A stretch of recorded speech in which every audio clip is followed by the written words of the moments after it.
right? A lot of work, but the nice thing is we're getting modular code and we're not polluting the global namespace. And you can read the API section of require.js if you want to know more on why we might do this. So wait a second. I don't want to require, I want to define, because this is going to be its own module. Describe my lib test suite, we'll say. Can't think of anything better. And then we'll say it should, I really should probably be using single quotes here. I do the wrong thing often with those quotes. I'm sorry.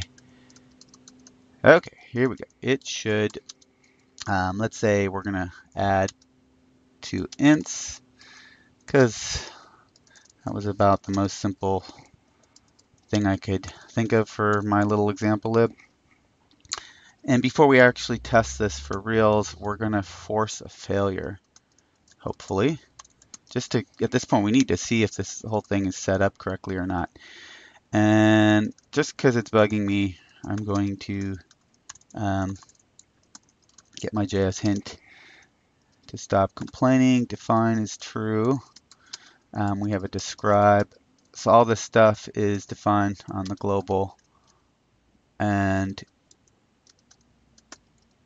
I think this should take away some of those warnings.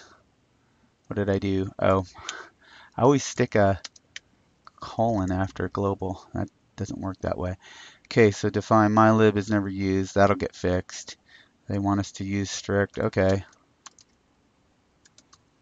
I'm down with strict. So you notice that it is no longer throwing a hint, JS hint error. Expect is not defined. Okay, I got to do expect. Expect is true. Okay. So what's this missing? Use strict. Oh, duh. Put it up there. All right, I can live with that. Excuse me. We're going to use mylib in a second. Okay, so let's go back and review. We set up our index.html hopefully correctly. We're first requiring the spec, and then we kick off Mocha, and this guy's gonna do Mocha run for us. We've got main set up correctly, pointed to my lib. My lib seems to be a valid require.js module. And then we have our spec, which is going to depend on my lib, and then my lib gets injected in here. So this callback will get called once my lib is ready and loaded into require.js. I'm pretty sure it just uses a a stack or a queue of these guys, and it sucks in all the defines and requires and is smart enough to load them in order for us. In fact, that's what it says on their page. Let's just go have a look. Mechanics. Require.js loads each dependency as a script tag, and it appends it to the head, right? It waits for all dependencies to load, then figures out the right order in which to call the functions that define the modules, then calls the module definition functions in the right order. Good enough for me. And so finally, I think I'm, with trepidation, ready to try to test this and see if I set this up correctly. Let's see. Yes, I did, because this is the failure I was expecting. So if we go into our spec and then say expect true to equal true, we should have success, right? Okay, so now let's do the real test. Our real test is, well, we're not gonna worry about before each and setting things up in a beautiful way. We're just going to say lib equals new my lib. We magically have this now because require.js is injecting this module so nicely. And let's keep this real clear. We'll say actual equals lib add. We'll say when we add 3 and 5, we expect. that actual will equal 8.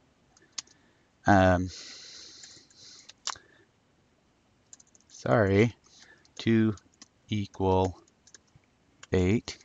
Now, something I found really cool with this BDD flavor of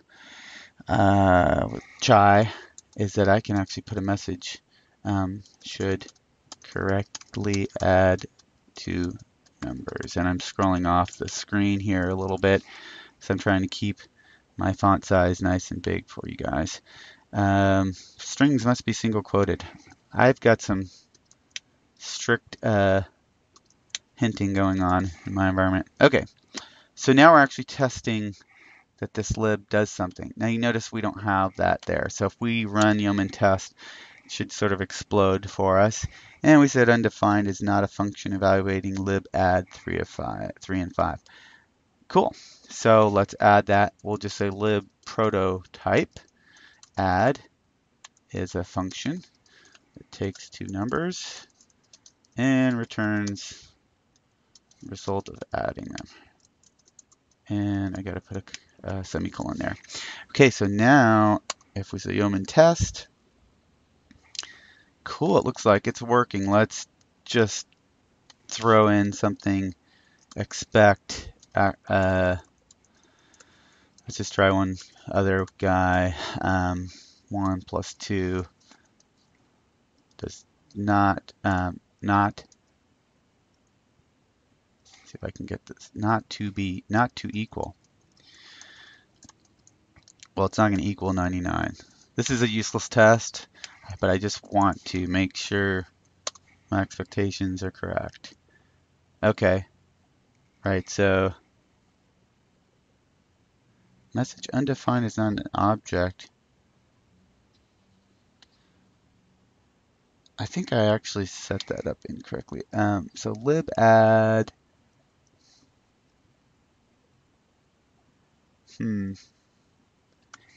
missing parentheses. So what happened there is without this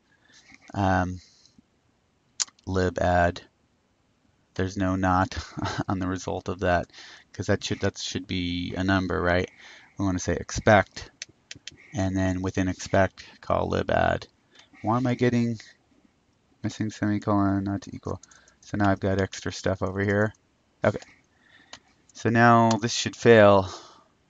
It should correctly fail. Oh, it didn't fail. Lib add 1 and 2 not to equal 99. So what happened there?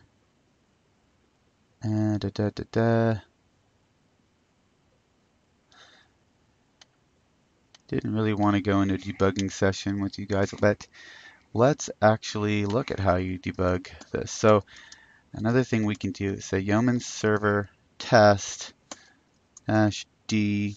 The D part will like give us verbose output and see that everything's getting loaded. And you can see scripts mylib is loaded, my specs loaded. So it's not failing when we expect it to fail. So we can open up these tools.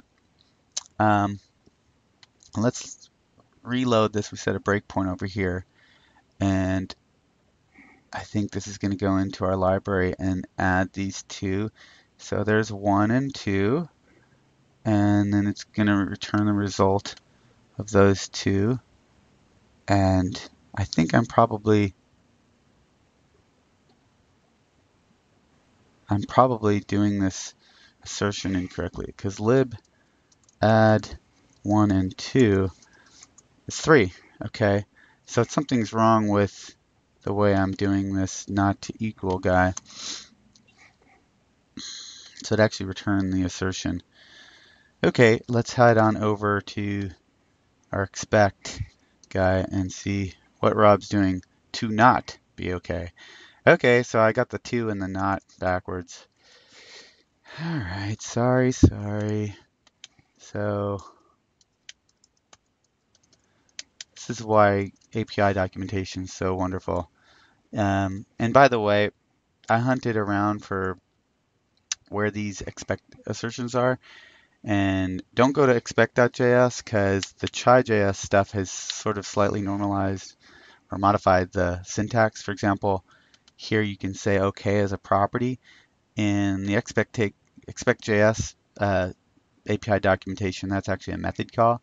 So this is what you want, chai.js, and go to their API documentation for BDD. And so you can actually verify this by just taking these and cutting, pasting them into your runner. And I've already done it. Well, I haven't done every single one, but these are definitely the good guys, as my friend Julian always said, the good ones. Okay, so now we're going to say to not equal 99. And we're going to rerun this. Actually, we should be able to just go back over here and reload this. So that's going to do what we expect. And that works. Okay, cool. One more time, I'm going to run it. And what happens if I just take this whole line and stick it in the console? Well, oh, is that what we added? To not equal? Yeah. Okay, well, that looks good. By the way, I'm just hitting the escape key here to open this up, in case you're not familiar with Chrome tools.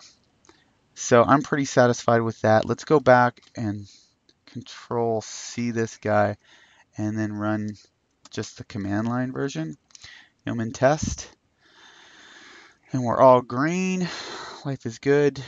And our little incredible library is doing what we expect it to. So again, if you just want to go grab this stuff, I've got it up over here on my GitHubs, yeoman underscore require.js. Just go to Rob Levin Tennis and you'll find it. And I hope that was helpful. I'm going to try to answer some questions in the forums for people that were getting confused on this. And hopefully we'll get a little deeper into testing with Mocha and Chai and get deeper into all that on the next one. Hope you had a good one, and I'll see you next time.